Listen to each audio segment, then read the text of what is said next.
Hi, and thank you for joining us on another Monday Moment in Matthew. I'm Caleb Ray, and this week we're looking at Matthew chapter 5, verses 13 through 16. Last week we started our look at the Sermon on the Mount, and we saw the Beatitudes and the attitude in which a disciple should equip themselves. The reality is, if the Beatitudes are easy for us to accomplish, then the rest of the Sermon on the Mount would be simple. But let's expound upon further Jesus' teaching as we continue to look at this sermon. Read along with me, if you will. In Matthew chapter 5, verses 13 through 16, "You are the salt of the earth, but if salt has lost its taste, how shall its saltiness be restored? It is no longer good for anything except to be thrown out and trampled under people's feet. You are the light of the world. A city set on a hill cannot be hidden, nor do people light a lamp and put it under a basket, but on a stand, and it gives light to all in the house. In the same way, let your light shine before others, so that they may see your good works and give glory to your Father who is in heaven." This short passage has a lot of meaning in it. So let's kind of break it down now. Remember, as we said last week and as we said in our introduction, the Sermon on the Mount is a sermon all about attitudes. Jesus is trying to teach that we have our hearts in line with the will of God, and in doing so, there's several actions and responsibilities that will fall into place. Part of this is considered in the idea of considering ourselves as salt of the earth and the light of the world. Let's talk about the first paragraph there. You're the salt of the earth. What do we think of when we think of salt? We typically think of using it on food. It brings out flavor. It enhances a dish. Salt in and of itself has no flavor. It has a taste bud reaction that is what we call saltiness. And something can be too salty, not salty enough. And we typically use salt to enhance flavor, to bring it out. But also, salt has a preserving factor. If you're ever trying to can or you're trying to preserve any kind of product, salt is a typical component in that process. And so let's think about salt first and how we're salt in those two lights. In one way, we can bring out the flavor. We can bring out the good in others. We can bring out the good in the earth. When God created the earth, it was good. God did not create an evil place, as many tried to make him as an evil creator. Sin entered into the world through Satan tempting Eve, Eve giving over to sin, and getting Adam to come over to sin as well. The actual sin, though, entered the world, and that's what brought evil into the world. God's creation was good. God's creation, man, was good, until man believed the serpent and fell. Now, we can enhance God's creation. We can bring out the beauty of God, the hand of God, in our work, in our life. We can show people how God is a caring and loving creator. We can enhance his creation to show who he is as king of our life. Also, in the preserving side, we can use salt to preserve what is good. We can keep what is good. We can influence what is good and is honorable towards God, that it might continue on. You know, we think about the church. The church has changed in some people's minds. We have several different ideas of what a church is. But the true church, the church that is honorable to God, that is following the commandments of God, has lasted since the apostles' time. The word of God has stood the test of time. And we can help preserve that by being good followers of the will of God, good defenders of his will, good students of his will, teaching him, showing him, loving him, and showing his characteristics to those around us. And now we see it says, what good is salt if it has lost its taste? You know, if salt goes bad, it isn't any benefit to a dish, and it doesn't preserve anything, and it's only worth throwing out. What's being said here is, if we do not have our attitudes in line with God, then we're being useless, we're vain. Jesus will teach in Matthew 15 that in vain people are worshiping God, teaching as doctrine the commandments of men.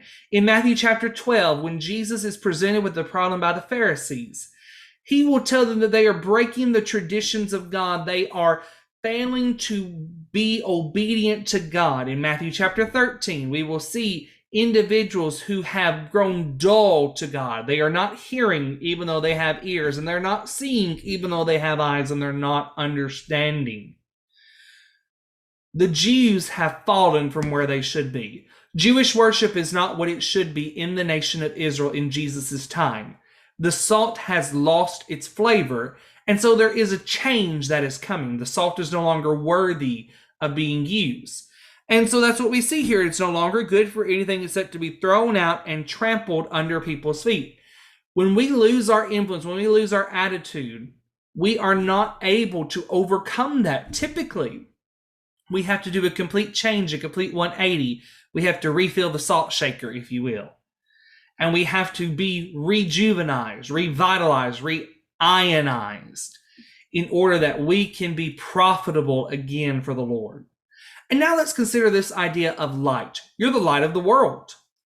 You know, it's funny that Jesus says that. You're the light of the world as he's talking to a group of people who are having attitude issues, who are not truly following God the way they should. He's talking to a group of imperfect people, but yet he calls them light of the world. How can they be light of the world? What do they have in them that makes them the drawing factor? If you'll remember in Matthew chapter 4, it was foretold that a light would dawn upon the people sitting in darkness, that this light would come from the land of Zebulun and Naphtali, Galilee of the Gentiles.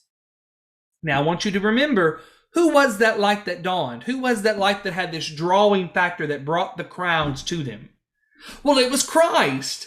And yet Jesus says, you're the light of the world, talking to the disciples, talking to those who are there on the day of this sermon, listening to his words. He tells them that you are the light of the world. What Jesus is saying is you, by your actions, by your attitudes, can be the light of the world. You know, if we consider the moon, how does the moon give us light at night? It's currently night here, and when I came in from the house, I saw the moon shining up in the sky. How is it giving off light? If it was a body of light, we wouldn't be able to travel to it. But America has a flag on the moon. America has sent men who have set foot on the moon. And how can that be if it's a body of light? Well, it's a reflection, yeah.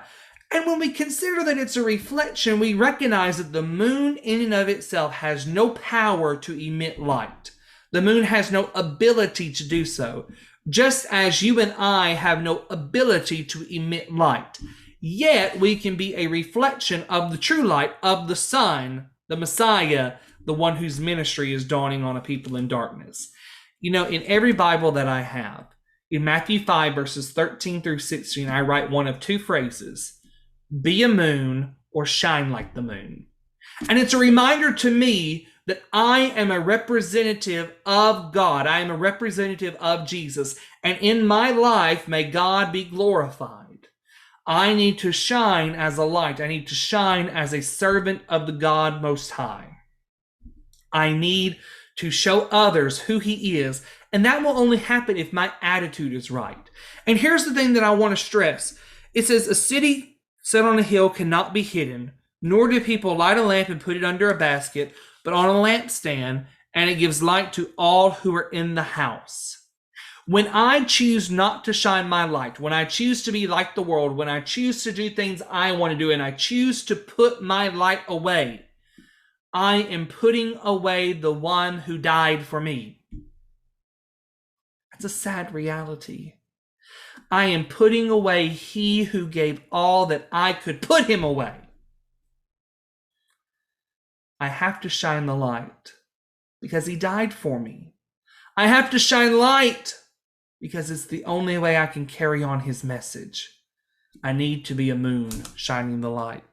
And then he says, in the same way, let your light shine before others so they may see your good works and give glory to your Father who is in heaven. There's the whole point of this. Why do I need to be salt? Why do I need to be light? Why do I need to be concerned that my attitude and how it impacts others? Because through that, people will know God and give him glory. Friends, the greatest gospel sermon you will ever preach is your life. A dear friend who passed away 5 years ago now was a good, faithful Christian. Meant a lot to my family and the congregation where I grew up, and I miss him. He said in his last days, as he prepared a will before he went into the hospital for the procedure that later on ended up taking his life, he said, I don't want a funeral preached. My life is my sermon. That was true. The greatest sermon you will ever preach is the way you live your life. People will notice who you are, how you act, how you treat others, especially how you treat those they consider your inferiors, but they'll also notice how you treat who they consider your superiors, those who are like you and those who are not. People are watching, and they judge you based upon the way in which you act. Be a light. Shine God upon a people who are in darkness, and maybe they will come to know him as well. Thank you for joining us this week. I hope this has been profitable for you. I could go on and on about light of the world and salt of the earth. It's probably one of my favorite passages in the Gospel of Matthew to look at. But I hope this has helped you recognize how to make this impactful in your life so that you can be impactful in others. Hope you'll join us again next week. God bless. Thank you.